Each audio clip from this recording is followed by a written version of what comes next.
J'entends souvent « ça marche pas, c'est placebo », alors que c'est précisément la raison pour laquelle ça fonctionne. Dans cette vidéo, je voulais vous parler de cet effet placebo et vous donner des pistes de réflexion sur comment accéder à cet effet placebo qui serait en fait un remède universel.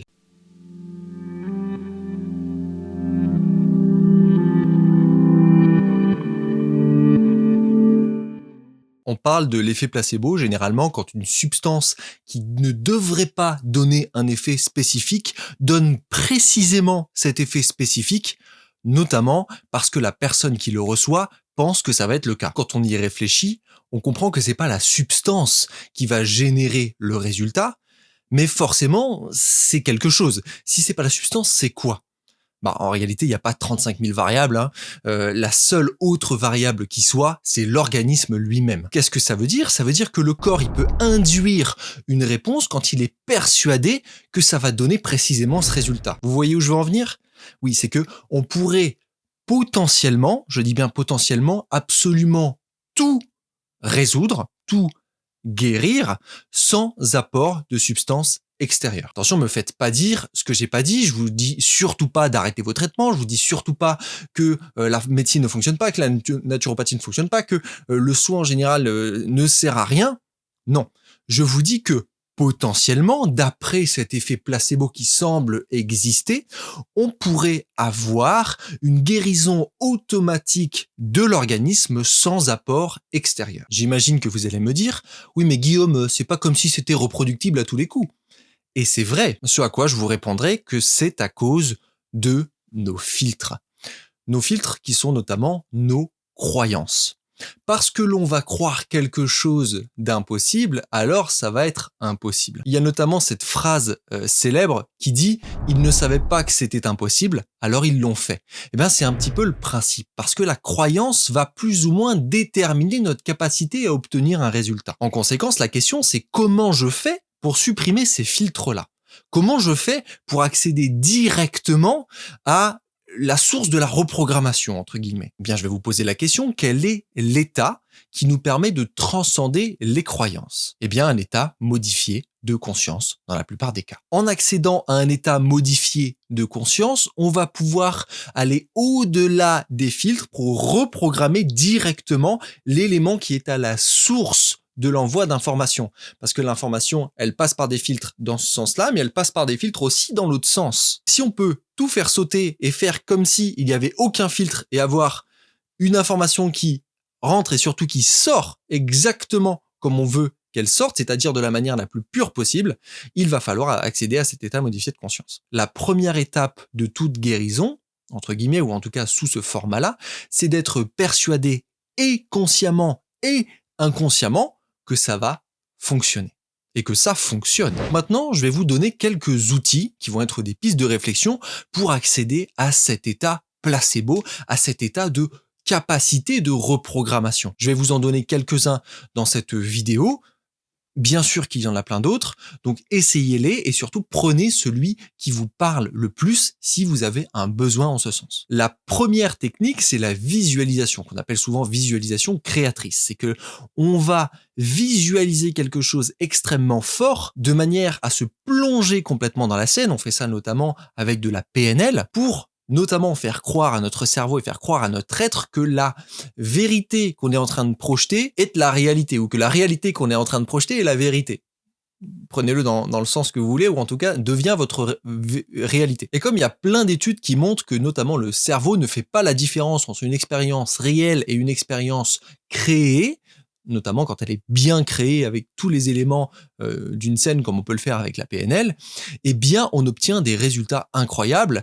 Vous avez notamment une étude qui montrait, je crois, une personne qui courait, comment le cerveau s'activait au niveau des ondes cérébrales, et une personne qui imaginait très fort courir, et le cerveau s'activait exactement de la même manière en termes d'ondes cérébrales, ce qui est donc extrêmement intéressant. Le cerveau ne fait pas la différence entre une expérience créée et une expérience réelle. Vous pouvez vous entraîner à ça au quotidien en apprenant à visualiser des choses que vous créez pour les rendre réelles. Parce que c'est pas parce que c'est pas réel sur le plan de la densité, de la matière, que ce n'est pas réel sur le plan de la vibration de vos pensées.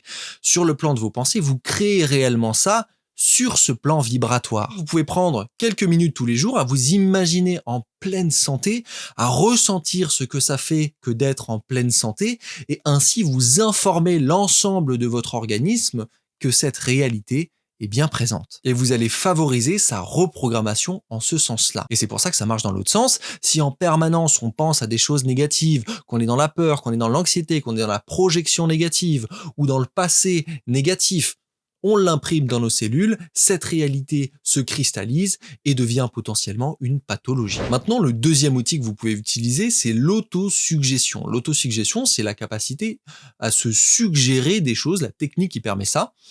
On peut suggérer des choses à l'extérieur, mais on peut aussi se suggérer des choses. Par exemple, je suis en pleine santé. Est une auto-affirmation, une auto-suggestion. Je me suggère que c'est le cas. Et on peut écouter même des affirmations comme ça, des affirmations qu'on appelle en général affirmations positives, qui sont des autosuggestions pour petit à petit capter ces informations, les entendre tellement que ça transcende nos filtres et remplace le filtre existant par un autre. C'est d'ailleurs ce qui se passe quand on est enfant, de 0 à 7 ans, on est extrêmement malléable et donc on entend énormément de choses, on capte énormément d'informations, pas forcément d'ailleurs que par les oreilles, mais on capte énormément d'informations qui vont nous donner des éléments de conditionnement. Et si on nous a dit t'es nul, tu sers à rien, t'y arriveras jamais, hop, c'est bon, la croyance est mise en place, le filtre se cristallise si c'est répété suffisamment, et on a ça à remplacer par la suite dans la vie parce que c'est très très difficile d'avancer avec ce genre de programme. Alors que si on nous a dit c'est super, t'es génial, tu vas y arriver, je t'aime, ce genre de choses, eh bien automatiquement on a un super programme qui est installé. Et ce super programme, il va nous permettre d'aller de l'avant. C'est juste ce qu'on veut faire avec cette autosuggestion au quotidien, c'est s'auto-suggérer des choses que l'on souhaite réelles dans nos vies. Donc si vous voulez être en pleine santé, je suis en pleine santé. Si vous avez un problème de foie, je sais pas, par exemple, vous dites oh mon foie est en pleine santé. Vous pouvez même parler à vos cellules et dire merci pour le travail que vous faites, cellules du foie, vous fonctionnez super bien, c'est génial, et vous ressentez ce que ça fait. Et vous répétez ces autosuggestions qui vont petit à petit remplacer un programme intérieur qui est par exemple foie malade par foie en pleine santé. Maintenant, la troisième technique, c'est exactement le même principe que la précédente, sauf qu'on n'est plus dans l'autosuggestion qui pourrait être entre guillemets de l'auto-hypnose, mais on est dans l'hypnose tout court.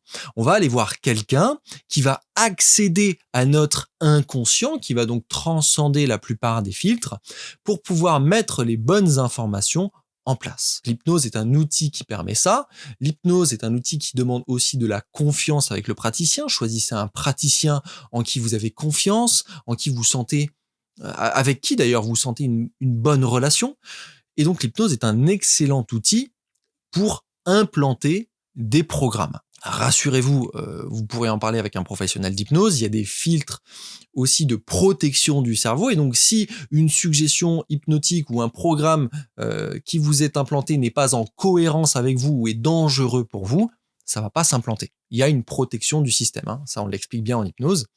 Donc, rassurez-vous par rapport à ça. L'hypnose, donc, peut être un outil qui peut être pertinent dans certains cas aussi pour faciliter des guérisons. Il y a des auto-hypnoses ou des hypnoses extrêmement intéressantes que vous pouvez même suivre sur YouTube qui peuvent permettre d'activer votre guérison intérieure. Le quatrième outil qui est excellent, que je recommande à fond et que je pratique évidemment personnellement, c'est la méditation. La méditation permet, lorsque on la pratique régulièrement également, d'accéder à des états modifiés de conscience, d'accéder à des états même de prise de recul où en fait on va vraiment se rendre compte de ce qu'il se passe dans nos filtres. On voit nos filtres, on est capable d'aller au-delà de ces filtres-là, d'agir dessus, de les remplacer, on est capable de les observer comme une personne extérieure et ça change énormément de choses parce que petit à petit, avec la pratique, on arrive à se dissocier de ces filtres et presque même tous les transcender rapidement, tout dépend de l'intensité et de l'engagement dans la pratique, mais on voit tout ça avec beaucoup plus de clarté, ce qui permet réellement d'avoir des améliorations de santé pour toutes ces raisons, parce qu'on voit ce qui ne va pas dans les programmes. Et on peut implanter de nouvelles choses avec de la méditation où on va faire de la visualisation, on va combiner les techniques. D'ailleurs, il y a plein de formes de méditation, mais on va pouvoir implanter des images qui vont être implanté au-delà des filtres. Donc fort intéressant. Ensuite, la 5e technique qui est excellente aussi, c'est la thérapie énergétique. Si vous n'êtes jamais allé voir un énergéticien, un magnétiseur, essayez. Allez voir un magnétiseur qui vous semble bien vous correspondre et vous allez voir que l'injection entre guillemets d'énergie ou le travail d'information d'un organisme permet de transcender en fait les filtres parce que vous informez directement le corps qui va avoir des nouvelles informations à disposition et va pouvoir les utiliser pour favoriser sa guérison. Et ce qui est génial, et c'est pour ça que ça transcende des filtres, c'est que c'est un outil, cette thérapie énergétique, qui fonctionne peu importe vos croyances. Vous n'avez pas besoin d'y croire pour que ça fonctionne. Je dis souvent, vous avez juste besoin d'y être ouvert parce que c'est plus agréable. Quand on reçoit quelqu'un en soins énergétiques, c'est plus agréable d'avoir une personne qui est ouverte à l'idée, à cette idée-là, plutôt qu'une personne qui est complètement fermée. On m'a mis là, c'est nul. C'est pas très très agréable.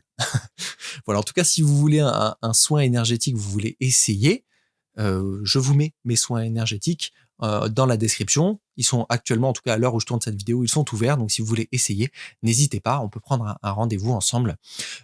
Sachez que ça marche à distance également, les soins énergétiques.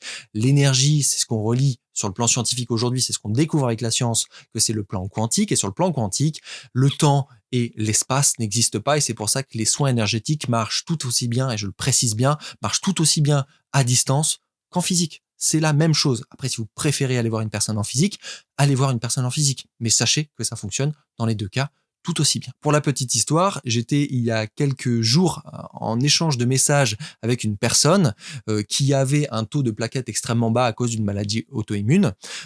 J'ai simplement travaillé sur son taux de plaquettes pour le faire remonter. Le lendemain, elle était passée d'un taux de plaquettes très bas à un taux de plaquettes tout à fait bien. Et donc, plutôt incroyable, mais voilà, ça fonctionne. Donc maintenant, à vous de tester ou à vous de vous y fermer, peu importe. Après, je suis pas là pour vous dire quoi faire. Chacun fait ses choix, mais sachez que oui, ça fonctionne et même à distance. Ce soin-là, je l'ai pas fait en physique, je l'ai fait à distance. Et ce n'est pas moi, en tant que thérapeute, qui fait le travail, c'est moi qui informe. Simplement, je dirige une information et c'est le corps qui fait le travail de se rééquilibrer sur la base de cette information. Et ça, c'est ce que je vous explique. Et enfin, la 6e et dernière technique que je voulais partager avec vous, c'est l'expérimentation. C'est de s'y ouvrir à cette idée de placebo. C'est de se dire, oui, finalement, ça fonctionne, j'ai envie d'essayer et je le prends comme un jeu. Je vais essayer de reprogrammer la santé de mon foie. Je vais prendre les techniques précitées et tester, par exemple, sur mon foie si je sais qu'il va pas bien. Je vais tester sur ma maladie, si c'est une maladie chronique et que je peux tester. Je vais tester sur ma maladie passagère, j'ai une gastro, je teste, hop, je vois comment je me sens avec l'application de ces techniques, avec une reprogrammation de mon organisme sans apport extérieur et je vois la différence avec quand je suis malade sans, par exemple. C'est un jeu avec votre organisme pour retrouver votre fréquence d'équilibre. Parce que la plupart du temps, lorsque vous avez une pathologie, c'est que vous avez dévié de votre fréquence d'équilibre. Et donc, il va simplement falloir retrouver cette fréquence d'équilibre pour que l'organisme, à travers son processus d'homéostasie, le processus de retour à l'état d'équilibre, revienne à cette fréquence qui est votre fréquence de santé. Voilà, j'espère que cette vidéo vous aura plu. Faites-moi tous vos retours dans les commentaires. Dites-moi si vous avez déjà essayé l'une de ces techniques que j'ai données, ou même plusieurs, hein, parce que je sais qu'il y en a certains d'entre vous qui ont largement essayé beaucoup de techniques, donc c'est fort intéressant. Faites-moi tous vos retours dans les commentaires. Moi, d'ici là, je vous dis à la prochaine, et surtout, prenez soin de vous.